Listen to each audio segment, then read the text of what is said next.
এ তুই কাজ খায় না রে, এখানে এসে দাঁড়ান। আজকে এই ড্রপ বক্সগুলো নিয়ে কি করবেন আপনি যদি বিষয়টা বলেন? নমস্কার,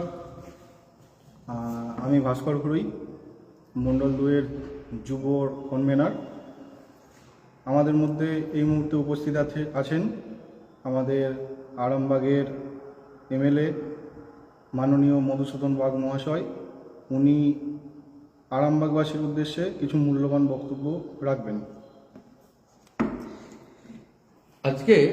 নমস্কার। আজকে আপনারা যে ড্রপ বক্সগুলি দেখছেন, মূলত এই ড্রপ বক্সগুলো নিয়েই আজকে আমাদের এই সাংবাদিক সম্মেলন। আমরা পশ্চিমবঙ্গের মানুষকে, বিশেষত আরামবাগের মানুষকে তো বটেই, তার সঙ্গে সঙ্গে পশ্চিমবঙ্গের মানুষকে আমরা জানাতে চাইছি, প্রায় 5 দশকের মহা জঙ্গলরাজের অবসান ঘটিয়ে বিজেপির নেতৃত্বে আগামী 2026-এ সুশাসন প্রতিষ্ঠিত হবে বাংলায়। তাই আপনাদের পরামর্শ চাই। বিজেপি যখন প্রকাশ করে ইস্তেহার, ওটাকে আমরা বলি না, বিজেপি বলে সংকল্পপত্র। কারণ সেই সংকল্পপত্রে যা লেখা থাকে তাই বিজেপি তার শাসনকালে সর্বাধিক অগ্রাধিকার দেয় এবং সেই কাজগুলি করে। তাই আমরা এই ড্রপ বাক্সগুলির মাধ্যমে আমরা বলতে চাইছি যে আপনি আপনার পরামর্শ আমাদের দিন। বিজেপি এবারে নিজে সংকল্পপত্র তৈরি করবে না, মানুষের কাছ থেকে পরামর্শ নেবেন। এই পরামর্শ কি, যে আপনার কি চাই বিজেপির কাছে, মানুষের প্রত্যাশাটা কি?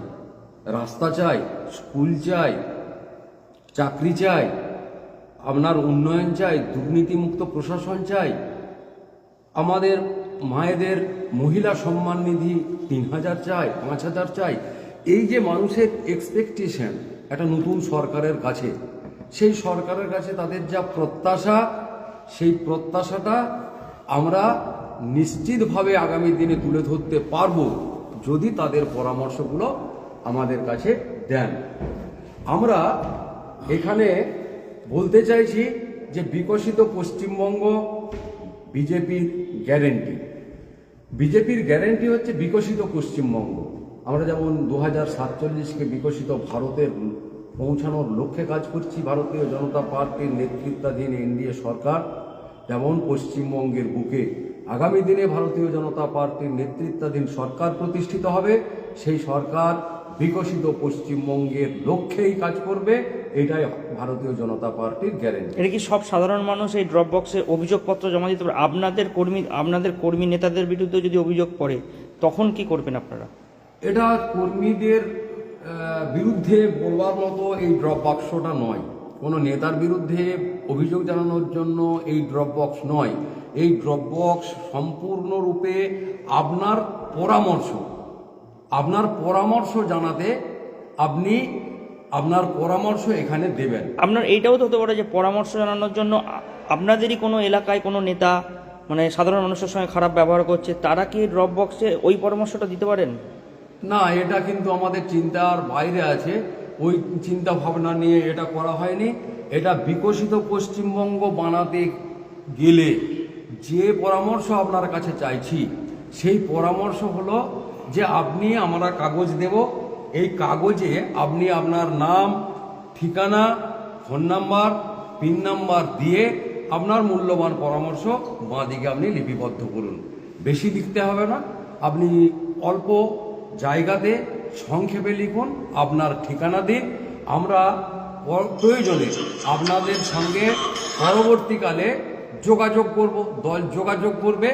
আমরা একটি যোগাযোগ নাম্বার এখানে দিয়েছি, দেখবেন আমরা দিয়েছি 97 27 294 294। খুব মনে রাখার জন্য সহজ, 97 27 মনে রাখলেই হলো, কারণ পশ্চিমবঙ্গ বিধানসভায় আসন সংখ্যা 294। তাই আমরা সেই দিকটাই লক্ষ্য করে 97 27 294 294 মানুষের মনের মধ্যে যাতে গেঁথে যায়, সেই গেঁথে যাওয়ার জন্য এই যোগাযোগ নাম্বার দেওয়া হয়েছে। এখানে কিউআর কোড আছে, এই কিউআর কোডের মাধ্যমে আপনি জানাতে পারবেন, ফোন নাম্বারের মাধ্যমে আপনি জানাতে পারবেন, আর আপনি জানাতে পারবেন একটি ইমেল প্রোভাইড করা রয়েছে এখানে, westbengal.wb2026@bjpbengal.org। এই ইমেলের মাধ্যমে অনেক মানুষ আছেন, অনেক শিক্ষিত মানুষের কাছে অনেক পরামর্শ রয়েছে, অনেক রাজ্য নিয়ে অনেক ভাবনা চিন্তা করেন। তাদের যে চিন্তা ভাবনা আগামী দিনে যাতে আমাদের এই সংকল্প পত্রে প্রতিফলিত হয়, তার জন্যই ভারতীয় জনতা পার্টির পক্ষ থেকে এই প্রয়াস নেওয়া হয়েছে। এগুলি প্রত্যেকটি মণ্ডল প্রেসিডেন্টের হাতে পৌঁছে যাবে। মণ্ডল প্রেসিডেন্টরা এর সংখ্যা আরও বাড়বে। আজকে রবিবার, এটা আরও বেশি করা সম্ভব হয়নি। আগামীকাল আরও বেশি এগুলো আমরা পেয়ে যাব। পেয়ে গিয়ে আমরা প্রত্যেকটা অঞ্চলে একটা করে দিয়ে দেব। আমাদের পার্টির কার্যকর্তা যারা আছেন তারা মানুষের কাছে যাবেন, জনবহুল এলাকায় যাবেন, গিয়ে প্রচার করবেন যে আপনি আপনার মূল্যবান পরামর্শ দিন। যিনি পরামর্শ দেবেন না তার জন্য ফোন নাম্বার, তার জন্য কিউআর কোড স্ক্যান করার সুবিধা, তারপরে যিনি চিঠি লিখবেন, বড় করবেন, অনেক বিস্তারিত ব্যাখ্যা দেবেন, তার জন্য ইমেল আইডি। এগুলি সম্পূর্ণভাবে পরীক্ষা নিরীক্ষা করে ভারতীয় জনতা পার্টি আগামী 26 সালের বিধানসভা নির্বাচনের পূর্বে সংকল্পপত্র প্রকাশ করবে। এটাই ছিল আমাদের আজকের সাংবাদিক সম্মেলনের মূল উদ্দেশ্য। এবার হাতের কাছেই মিলবে অত্যাধুনিক ও নির্ভরযোগ্য স্বাস্থ্য পরিষেবা। আরামবাগ, খানাকুল ও পরশুরা থানা এলাকার মানুষদের জন্য এক বড় সুখবর। খানাকুলের সেকেন্দারপুরে গড়ে উঠেছে একটি আধুনিক ও সুসজ্জিত nursing home, lifeline health care. Director Sanjay Palu. এই নার্সিং হোমে রয়েছে 24 ঘন্টা রোগী দেখানোর ও ভর্তি করার সুব্যবস্থা। সঙ্গে রয়েছে বিনামূল্যে অ্যাম্বুলেন্স পরিষেবা। অভিজ্ঞ পরিষেবা ও যত্নশীল ব্যবস্থাপনায় আপনার সুস্থতার নির্ভরযোগ্য ঠিকানা লাইফলাইন হেলথ কেয়ার। যোগাযোগ 9735481158 7432984404।